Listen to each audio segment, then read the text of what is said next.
નમસ્કાર વિદ્યાર્થી મિત્રો, ઓનલાઈન એજ્યુકેશન સિસ્ટમમાં આપ સૌનું હાર્દિક સ્વાગત છે. આજે આપણે ધોરણ 8ની અંદર ગણિત વિષયમાં નવું ચેપ્ટરનો શુભારંભ કરવા જઈ રહ્યા છીએ. ત્યારે સૌપ્રથમ તો ફરીથી કે અમારી આ એજ્યુકેશન ચેનલ જો તમે સબસ્ક્રાઈબ નથી કરી તો બાજુમાં રેડ આઇકોન ઉપર ક્લિક કરી સૌપ્રથમ અમારી યુટ્યુબ ચેનલને સબસ્ક્રાઈબ કરો અને બાજુમાં બેલ આઇકોન ઉપર ક્લિક કરો, જેથી કરીને અમારા તદ્દન નવા વિડીયો તમારા સુધી પહોંચી શકે. તો આપણે વાત કરતા હતા ચેપ્ટર નંબર 4 પ્રાયોગિક ભૂમિતિનો પહેલો વિડીયો. તો આમાં તમારી પાસે કોઈ ચતુષ્કોણ આપ્યો હશે, એના તમને માપ આપ્યા હશે.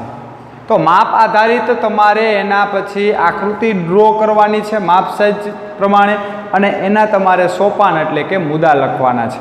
તો સૌ પ્રથમ આપણે આજે જે ચતુષ્કોણ આપ્યા છે, તો ચતુષ્કોણ હશે તો એની 4 બાજુ અને કોઈ પણ એક વિકર્ણ આપેલો હશે, એ રીતની આપણે ચર્ચા કરવાના છીએ. તો જુઓ, તો સૌ પ્રથમ તમારે એક તો જ્યારે પ્રાયોગિક ભૂમિતિનો દાખલો આપ્યો હોય ત્યારે તમારે કાચી આકૃતિ દોરવી. કેવી? કાચી આકૃતિ તમારે દોરવી, જેથી કરીને તમને એ દાખલો સરળતાથી સમજાય. ચતુષ્કોણ આપ્યો છે તો મજા આવે ને ચતુષ્કોણ દોરી નાખો, અને તમને મજા આવે એમ નામ આપી દો. કાં તો ક્લોકવાઇઝ આપવાના ને કાં તો એન્ટી ક્લોકવાઇઝ, એટલે કાં નીચેથી ઉપર ને કાં તો ઉપરથી નીચે, તમને જેમ ઠીક લાગે. નામ આપી દીધા ABCD. તો AB બરાબર તમારી પાસે આપ્યા છે 4.5, BC બરાબર 5.5, CD બરાબર 4 અને AD બરાબર 6.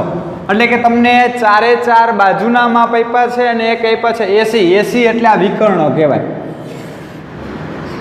કેટલું આપ્યું છે? 7. તો તમને ખબર પડે કે કાચી આકૃતિ દોરશો એટલે ખ્યાલ આવશે કે 4 બાજુ અને એક વિકર્ણ આપ્યો છે.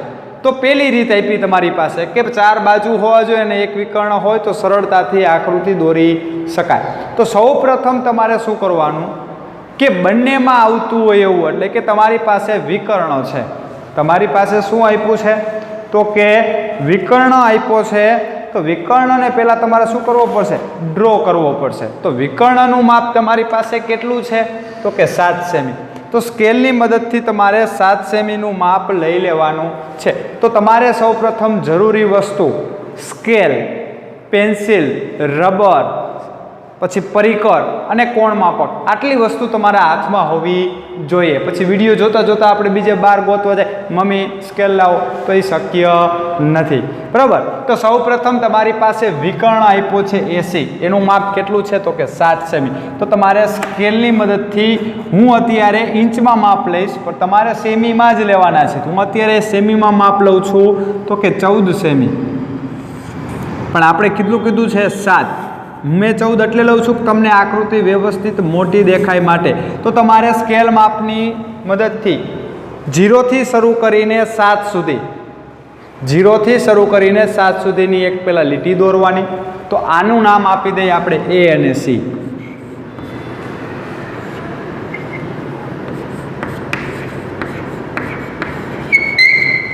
તો પહેલો મુદ્દો તમારો આવશે અહીંયા. સૌ પ્રથમ AC બરાબર 7 સેમી.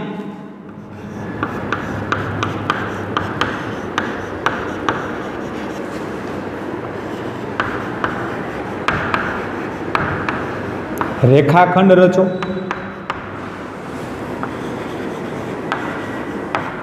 તમે જે કાર્ય કરો છો એ જ તમારે લખવાનું છે. હવે AC બરાબર આપણે 7 સેમીનો એક રેખાખંડ દોરી નાખ્યો. હવે આપણે કોઈ પણ બિંદુ AC થી ઉપરનું બિંદુ કે નીચેના બિંદુનું આપણે દોરવાનું છે. તો આપણે પહેલા ઉપરના બિંદુની ચર્ચા કરીએ. આપણે D બિંદુ, તો બીજો ટોપિક આપ્યો છે કે બિંદુ D માટે, બિંદુ D માટે. તો જોવો જોઈએ આ A બિંદુથી કેટલા અંતરે છે? 6 સેમી અંતરે છે. અને C બિંદુથી કેટલા અંતરે છે? 4 સેમી.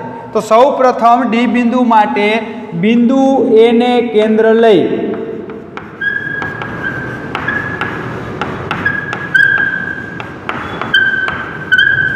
6 સેમી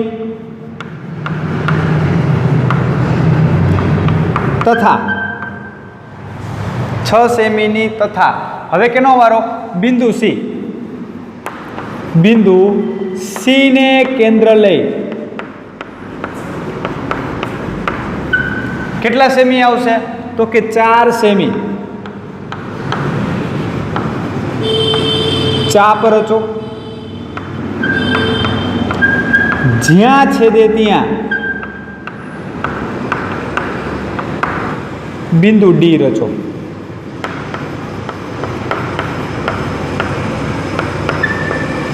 તો તમને શું આપ્યું છે? કેટલા સેમી કીધી? પહેલા તો ડી બિંદુ માટે આપણે રચના કરવાની છે. તો બિંદુ એને કેન્દ્ર લઈને 6 સેમી. તો સૌ પ્રથમ પરિકરની મદદથી હું અહીંયા 0 થી રાખીને ક્યાં સુધી?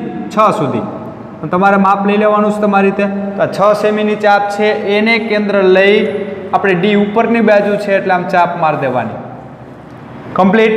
હવે સી ને કેન્દ્ર લઈને કેટલાની? તો તથા સી બિંદુને કેન્દ્ર લઈને 4 સેમીની.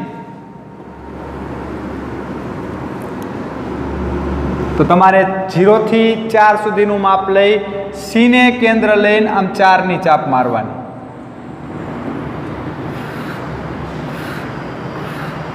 હવે થશે એવું કે આ બે ભેગા થતા નથી તો પાછું એને કેન્દ્ર લઈ તમારી પાસે જ્યાં હતું અહીંયા આ ચાપને નીચેની તરફ આમ શું કરી દેવાની? લંબાવી દેવાની. ઓકે. તો આ બે જ્યાં ભેગા થાય ત્યાં તમારે ડી બિંદુ નામ આપવાનું. શું નામ આપવાનું? ડી બિંદુ. રેડી. એવી જ રીતે તમારે હવે કેની રચના કરવાની છે? તો કે બિંદુ બીની એટલે કે નીચેની તરફ. તો કે બિંદુ બી માટે બિંદુ એને કેન્દ્ર લઈ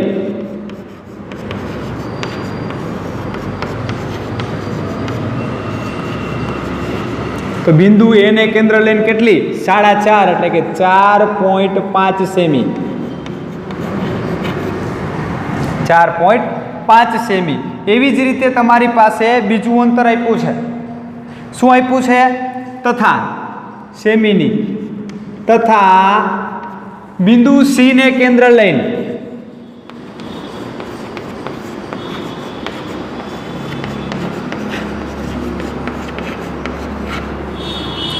સી ને કેન્દ્ર લઈને કેટલી છે? 5.5 એટલે કે 5.5 સેમી. ચાપ રચો. જ્યાં છેદે ત્યાં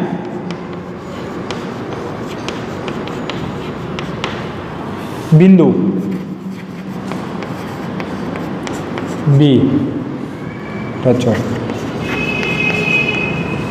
બિંદુ બી રચો. તો જોઈએ આપણે સૌ પ્રથમ એને કેન્દ્ર લઈને કેટલી? 4.5.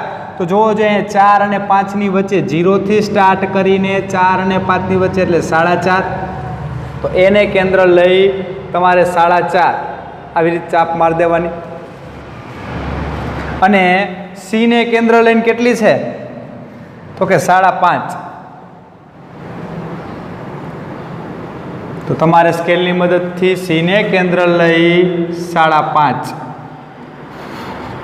જો આ બે ભેગા ન થયા તો આને નીચેની તરફ તમારે શું કરી દેવાનું? લંબાવી દેવાનું. યોગ્ય માપ લઈ થઈ ગયા ભેગા. જ્યાં બિંદુ છેદે અહીંયા શું નામ આપી દેવાનું? બી. હવે તમારે શું કરવાનું છે? દરેક બિંદુને જોડી દેવાના. એટલે કે છેલ્લો તમારો પ્રશ્ન આવશે ચતુષ્કોણ ABCD રચો. 4 સ્ટેપમાં તમારી રચના પૂરી. ક્રમશઃ તમારે ABCD ને શું કરી દેવાના છે? જોડી દેવાના છે. તો જો અહીંયા AB ને જોડો. પછી અહીંયા BC ને જોડવાના. પછી CD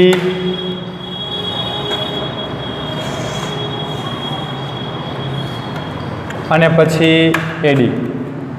તો આવી રીતે તમે ક્રમશઃ જોડશો એટલે જે આકૃતિ બનશે એ ચતુષ્કોણ તમારા માટે ABCD થશે, જે તમારે માગ્યા મુજબ થઈ ગયો. અને બધાયના માપ લખી નાખવાના.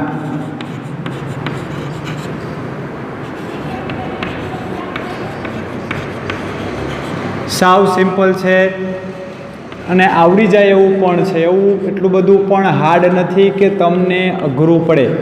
આવી જ તમને બીજી રચના આપી છે, ખાલી તમારે નામકરણ બદલશે ને અહીંયા માપ બદલશે.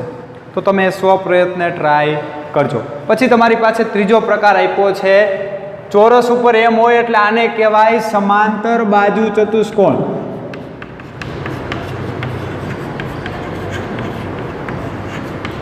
તો આપણને ખબર જ છે કે સમાંતર બાજુ ચતુષ્કોણ હોય એટલે સામસામેની બાજુઓના માપ સરખા હોય.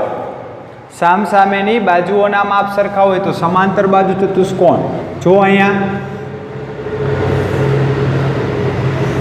કાચી આકૃતિ દોરું છું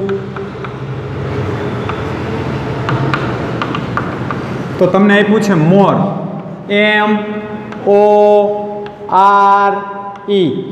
આ મોર આપ્યું છે તો જો સૌ પ્રથમ OR.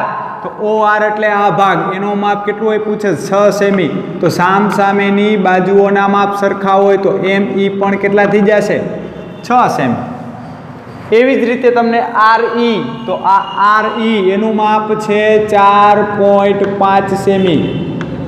તો એ 4.5 હોય તો અહીંયા પણ 4.5 સેમી જ થાય. એવી જ રીતે EO એટલે આ વિકર્ણ આપ્યો છે 7.5 સેમી. તો મેં તમને કીધું સૌ પ્રથમ તમારે વિકર્ણ દોરવો. તો હવે તમારે અહીંયા વિકર્ણ કોણ થઈ જશે E અને O. તો સૌ પ્રથમ EO તમારે 7.5 દોરવો પડે. કેટલાનો દોરવો પડે 7.5. તો અહીંયા EO દોરું છું.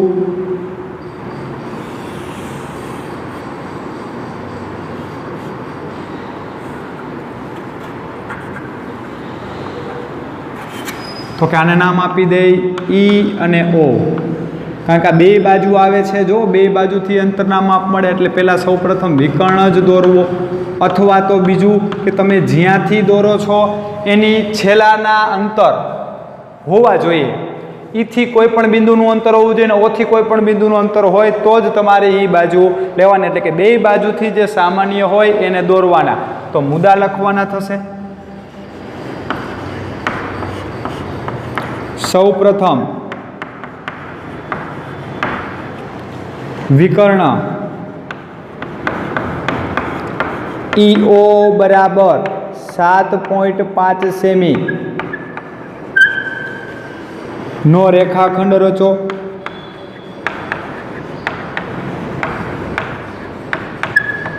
હવે કયા બિંદુની રચના કરવી છે?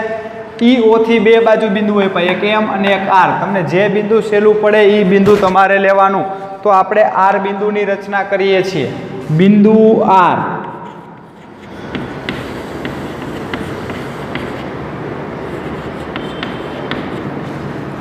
તો કે બિંદુ E થી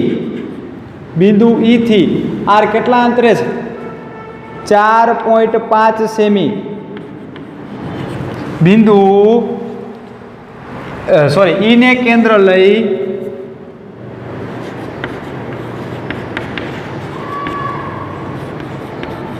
ચાર 4.5 સેમીની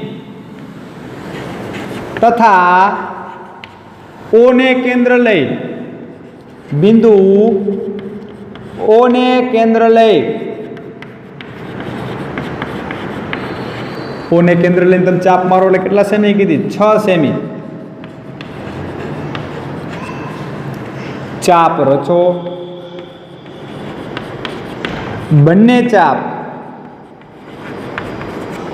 જ્યાં છેદે ત્યાં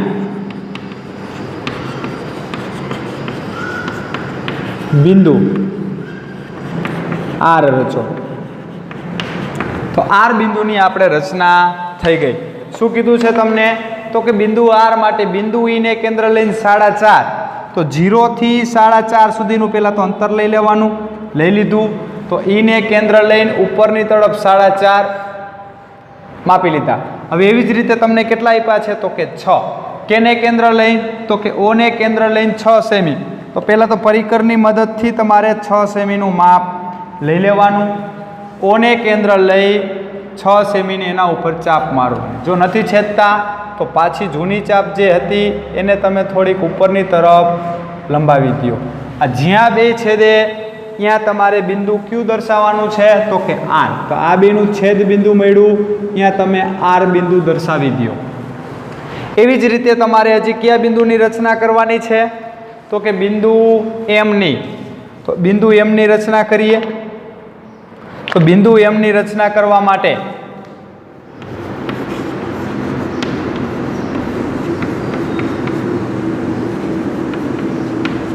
તો કે બિંદુ E ને કેન્દ્ર લઈ તો E ને કેન્દ્ર લઈને કેટલાની E ને કેન્દ્ર લઈને કેટલા આવશે 6.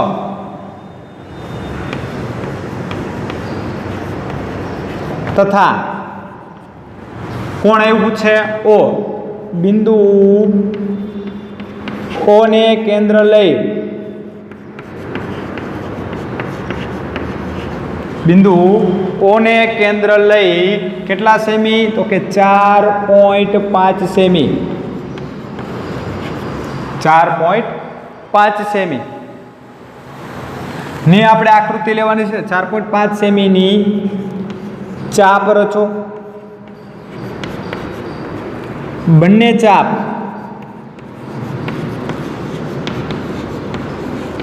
જ્યાં છેદે ત્યાં બિંદુ M રચો. હવે એમની રચના થઈ જાય પછી છેલ્લો પોઈન્ટ એટલે કે આખો ચતુષ્કોણ તમારે દોરવાનો. તો કે ચતુષ્કોણ સમાંતર બાજુ ચતુષ્કોણ MORE રચો. એટલે કે બધાને શું કરી દેવાના છેલ્લે તમારે જોડી દેવાના. જોડી દેશો એટલે તમારે ચતુષ્કોણ બની જશે. તો જોવો જે પહેલાં તો એમના બિંદુ એટલે કે ઈથી કેટલા સેમી 6 સેમી. તો ઈથી 6 સેમી એટલે નીચેની તરફ આવશે. હવે એવી જ રીતે કેટલું આવશે O થી 4.5. તો માપ લઈ O થી 4.5 એટલે કે એ જગ્યાએ ભેગા થયા. અહીંયા આ બિંદુને નામ આપી દેવાનું M. સ્કેલની મદદથી તમારે બધા જ બિંદુઓને શું કરી દેવાના જોડી દેવાના. મોરનો સ્પેલિંગ MORE તો OR ક્રમશઃ જોડવા RE અને કોણ આવશે ME. તો આજે ચતુષ્કોણ થઈ ગયો એ તમારા માટે સમાંતર બાજુ ચતુષ્કોણ થશે. એવી જ રીતે તમને ચોથો એક્ઝામ્પલ આપ્યો છે. એમાં છે સમબાજુ. સમબાજુ એટલે એક બાજુનું માપ હોય તો એ બધી બાજુને સરખું જ થાય અને એક તમને વિકર્ણ આપ્યા હશે. તો આવી જ રીતે તમારે રચના કરવાની છે. આ જ 4 પોઈન્ટની સાથે તમારે અહીંયા પ્રાયોગિક રચના એટલે કે પ્રાયોગિક ભૂમિતિ તમારે અહીંયા પૂરી કરવાની રહેશે. તો આ વિડીયોના અંતમાં તમારે સ્વાધ્યાય 4.1 સંપૂર્ણ કમ્પ્લીટ થઈ જશે. Thank you.